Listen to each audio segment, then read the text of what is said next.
Okay, so you now understand that the beliefs you hold in the map of your world are responsible for your social anxiety, and that you respond with emotions to the way you interpret the external world via your unique map. And that once you change your beliefs, your map of the world changes. And as a result, you interpret situations differently, and you respond with different emotions to those situations.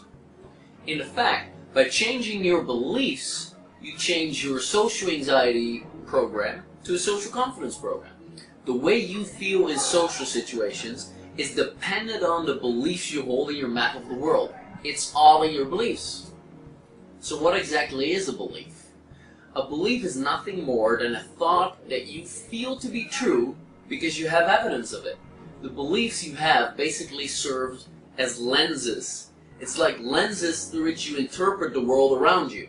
And then you have feelings and emotions about that interpretation. Now this often goes in a split second, out of conscious awareness. But let me give you an example of how this process works.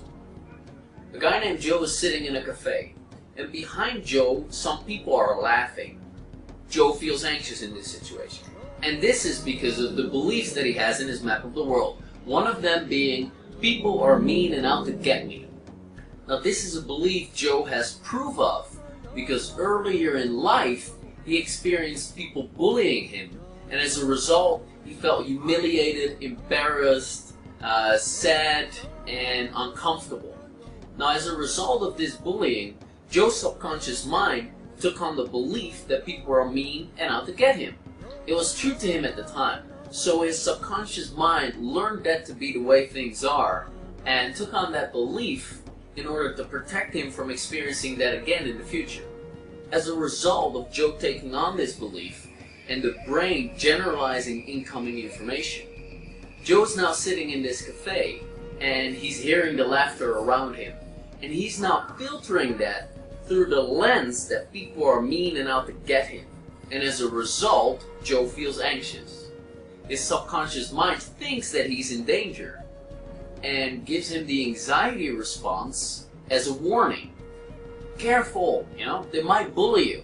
Now when these people start to laugh even harder and point in his direction, Joe's generalizing subconscious mind perceives this situation to be similar to the one where he was bullied, and as a result, he feels all those old feelings again, the humiliation, the uncomfortableness, everything.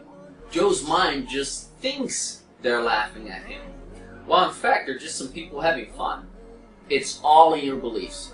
The beliefs you hold in your model of the world determine how you interpret things that are going on around you. And then you have feelings and emotions about that interpretation. Now if the beliefs about yourself, others, and the world around you give you social anxiety, then we use some very powerful tools to change these beliefs from negative beliefs to positive and supportive beliefs. This results in you changing your map of the world.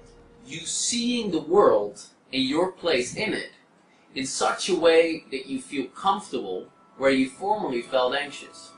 Now in the fourth video, we dive into why it is that you believe what you believe subconsciously, why you have those beliefs, and what structure we use to change that. Until then, bye.